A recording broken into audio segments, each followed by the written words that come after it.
Hello बच्चों, let's read the question. The question says copper wire test for halogens is known as option A Dumas test, option B Bilston test, option C Lissagni test, option D Liebig's test. So first of all, let us check the key concept of the question. The key concept of this question is the qualitative and quantitative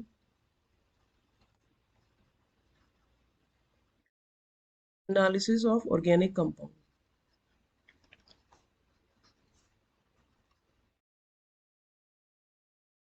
There are various methods by which we can analyze the organic compound both qualitatively and quantitatively. Now let's check the complete solution of the question.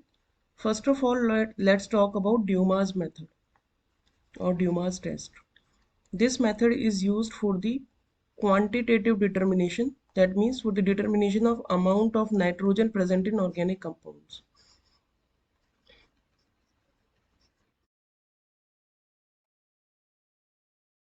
तो यहाँ पे कैसे करते हैं nitrogen determination, थोड़ा सा एक brief में हम समझ लेते हैं। जो इसमें जो ऑर्गेनिक कंपाउंड होता है उसको हम हीट करते हैं कॉपर ऑक्साइड में, एक्सेस ऑफ कॉपर ऑक्साइड में, heat with access of copper oxide. तो उसमें जो कार्बन होगा उस कंपाउंड में, ऑर्गेनिक कंपाउंड है तो कार्बन ऑब्वियसली होगा, तो वो CO2 में कन्वर्ट हो जाएगा। अगर हाइड्रोजन होगा उसमें, हाइड्रोजन भी होगा ही, ऑर्गेनिक कंपाउंड है, तो वो कन्वर्ट हो जाएगा वाटर में।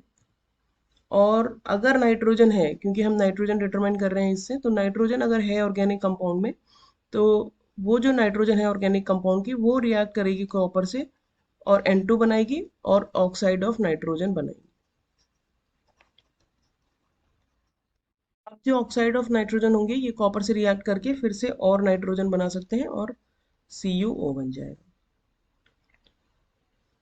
नाइट्रोजन हमें मिली है उसका वॉल्यूम कैलकुलेट करके we can calculate the percentage of nitrogen by the formula this. BnO2 is representing the volume of nitrogen और M जो है वो मास ऑफ ऑर्गेनिक कंपाउंड जो हमने शुरू में लिया था वो लेना है। तो ये तो हो गया हमारा पहला method which is Dumas method. तो यहाँ पे कॉपर वायर का कोई यूज नहीं हो रहा। नेक्स्ट हमें दिया है बिल्स्टन टेस्ट। बिल्स्टन टेस्ट जो है वो आता है काम में for the detection of halogen in the compound, in the organic compound. तो ये क्वालिटेटिव एनालिसिस हो गया।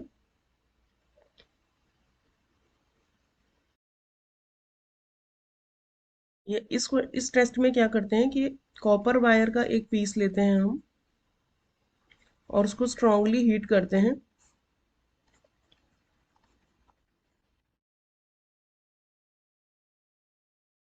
इन ऑक्सीडाइजिंग फ्लेम ऑफ बुनसन बर्नर। अब ये जो कॉपर वायर गॉज है या कॉपर वायर है ये बहुत ज़्यादा गर्म हो चुका है। जब जब यहाँ पे इसकी फ्लेम ग्रीन ना बचे तो इसके ऊपर हमें रख देते हैं ऑर्गेनिक कंपाउंड जो हमें टेस्ट करना है, प्लेस कर देंगे हम इसके ऊपर और फिर से इसको हीट करेंगे। पर कोई कलर्ड फ्लेम हमें मिलती है तो हम कह सकते हैं कि हेलोजन प्रेजेंट है। अब अगर हम इसकी रिएक्शंस देखें तो इसमें क्या होगा, कॉपर जो है, पहले कॉपर वायर वो हमने हीट किया है तो वो रिएक्ट करके बना लेगा कॉपर ऑक्साइड। और ये जो कॉपर ऑक्साइड है अगर ये रिएक्ट करेगा विद दी हेलोजन, अगर हमारे कंपाउंड में हेलोजन है, ये ऑर्गेनिक कंपाउंड है हमारा, अगर इसमें हेलोजन है तो ये उससे रिएक्ट करके CuX2 बना देगा और जो ऑर्गेनिक कंपाउंड है उसका ऑक्साइड बन जाएगा। तो यहाँ पे ये जो है वो कलर्ड फ्लेम देगा।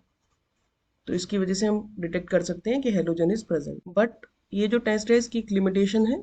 इसकी लिमिटेशन है that it cannot detect fluorine और फ्लोराइड्स। थर्ड हमें दिया है लिसाग्नेस टेस्ट। ये जो टेस्ट है वो आता है to detect nitrogen, sulphur and halogen in organic compound. यहाँ पे क्या करते हैं कि जो ऑर्गेनिक कंपाउंड है उसको हम हीट करते हैं सोडियम मेटल के साथ, और ये फ्यूजन बना लेते हैं विद सोडियम मेटल।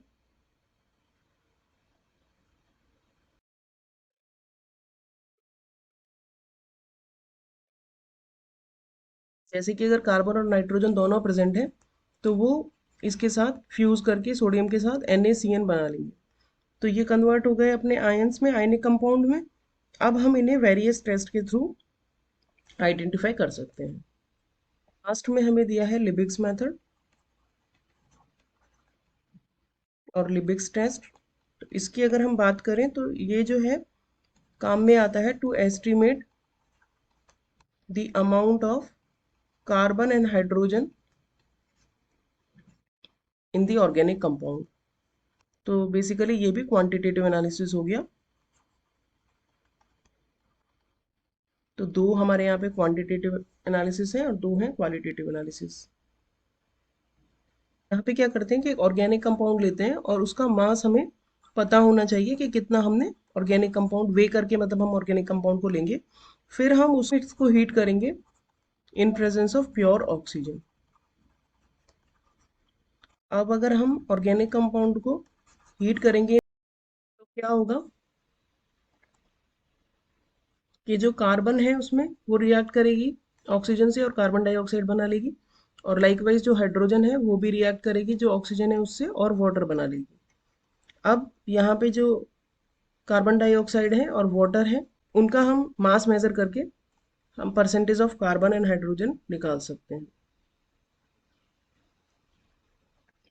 तो कार्बन की परसेंटेज के लिए जो फॉर्मूला होता है वो होता है 12 into mass of CO2 form into 100 divided by 44 into M. M जो है वो है मास ऑफ ऑर्गेनिक कंपाउंड जो हमने शुरू में लिया था।